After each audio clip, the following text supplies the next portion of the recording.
जमीनों की बढ़ती कीमतों और महंगाई के कारण घर बनाते हुए घर के नीचे तलघर या बेसमेंट का निर्माण काफी तेजी से किया जा रहा है, क्योंकि बेसमेंट आपको मोर स्टोरेज और लिविंग स्पेस प्रोवाइड करती है। पर बेसमेंट की कंस्ट्रक्शन में कुछ ऐसी कॉमन मिस्टेक्स हैं जो ज्यादातर लोग करते हैं, जिससे बेसमेंट में पानी यानी कि सीपेज हमेशा होती रहती है और लीकेज कभी बंद नहीं होती। तो बेसमेंट बनाते हुए वे क्या क्या गलतियां की जाती हैं जिसका खामियाजा हमें जिंदगी भर भुगतना पड़ता है। तो आज की इस वीडियो में हम यही बात करेंगे। आज मैं आपको कॉमन बेसमेंट कंस्ट्रक्शन मिस्टेक्स के बारे में बताऊंगा जो हमेशा की जाती है बेसमेंट बनाते हुए। तो अगर आप भी बेसमेंट बनवाने जा रहे हैं और इन गलतियों को अवॉइड करना चाहते हैं तो ये वीडियो एंड तक देखें, ताकि भविष्य में आपको बेसमेंट से रिलेटेड कोई भी समस्या न देखनी पड़े। ओके फ्रेंड्स, तो चलिए वीडियो को शुरू करते हैं और जानते हैं कॉमन मिस्टेक्स के बारे में।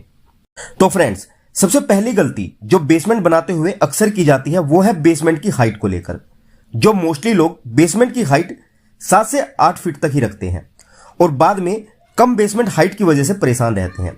तो फ्रेंड्स, बेसमेंट की हाइट आप 8 से 12 फीट तक रख सकते हैं, पर यह टोटली डिपेंड करता है आपके पर्पस पर कि आप किस वजह से बेसमेंट बना रहे हैं। बेसमेंट बनाने का आपका पर्पस क्या है, क्योंकि बेसमेंट की हाइट डिसाइड करने से पहले आपको बेसमेंट का पर्पस डिसाइड करना होगा। जैसे बेसमेंट बनाने के मेनली 3 पर्पस होते हैं।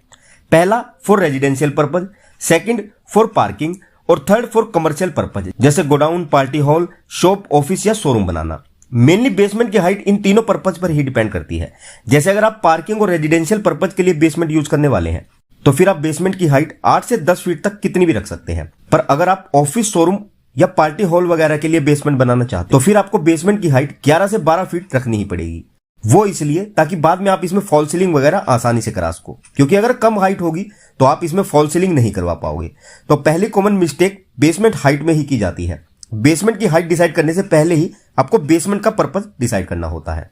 सेकंड कॉमन मिस्टेक जो हम बेसमेंट बनाते हुए करते हैं वो है बेसमेंट वॉल की।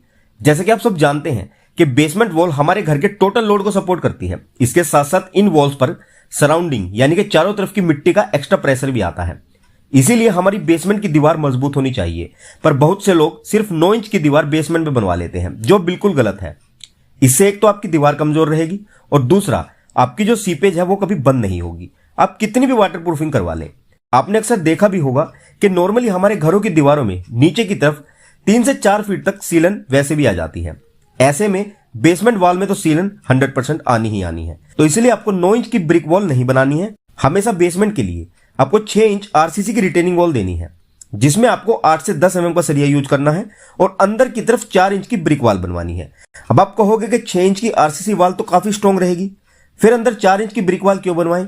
तो इसका रीजन भी मैं आपको बता देता हूं कि जब भी आप बिजली की फिटिंग करवाते हो तो इसमें दीवारों में झिरी काटनी पड़ती है, जो आरसीसी वॉल में काटना आसान नहीं होता। और अगर आप रिटेनिंग वॉल में पहले ही इलेक्ट्रिकल बॉक्स और पाइप दे भी देते हैं कास्टिंग के समय पर, तो इन फ्यूचर अगर आपको बिजली फिटिंग में कुछ चेंजेस करवाने हो तो आपको प्रॉब्लम आएगी। तो इसीलिए 4 इंच की ब्रिक वॉल भी आप जरूर दें। इसमें तोड़फोड़ करना आसान होता है और ये आपका लाइफ टाइम का सोल्यूशन हो जाता है। फिर आप वॉल पर अच्छे से प्लास्टर करवा लें तो ये दीवार 10 इंच के लगभग हो जाएगी, जो बेसमेंट के लिए इनफ स्ट्रॉन्ग है।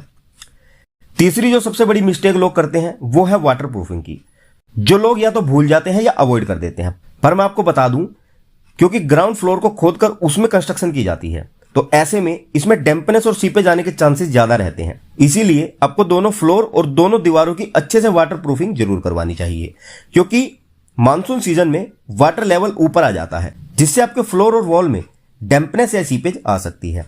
इसीलिए आपको इन दोनों फ्लोर और वॉल्स की वाटर प्रूफिंग जरूर से जरूर करवानी है। और आपको फ्लोरिंग भी नॉर्मल नहीं रखनी है, ये आरसीसी की होनी चाहिए। फोर्थ कॉमन मिस्टेक जो अक्सर लोग कर देते हैं वो ये कि बेसमेंट में कोई भी परमानेंट वाटर पंपिंग अरेंजमेंट नहीं करते। आपको हमेशा बेसमेंट में permanent water pumping arrangement advance में ही फिट करवा लेना चाहिए, ताकि अगर कभी भी हैवी रेनफॉल और किसी भी पाइप वगैरह की लीकेज के कारण बेसमेंट में पानी भरे तो उसे आप इमीडिएटली ड्रेन ऑफ कर सके, जो ज्यादातर लोग पंपिंग अरेंजमेंट करना भूल जाते हैं। और नंबर 5 कॉमन मिस्टेक है टॉयलेट की। आपको बेसमेंट में कभी भी टॉयलेट नहीं बनवाना चाहिए, क्योंकि जैसा कि आप सब जानते हैं कि हमारे टॉयलेट का वेस्ट डायरेक्ट सीवरेज लाइन में जाता है, पर सीवरेज लाइन की डेप्थ कभी भी 8 से 10 फीट नहीं होती और उसका लेवल हमेशा आपके टॉयलेट से ऊंचा ही रहता है। तो ऐसे में आपके टॉयलेट में हमेशा सीवरेज वेस्ट बैक मारेगा, जिससे आपको बहुत ज्यादा प्रॉब्लम हो सकती है। तो इस बात का भी आपको हमेशा ध्यान रखना है।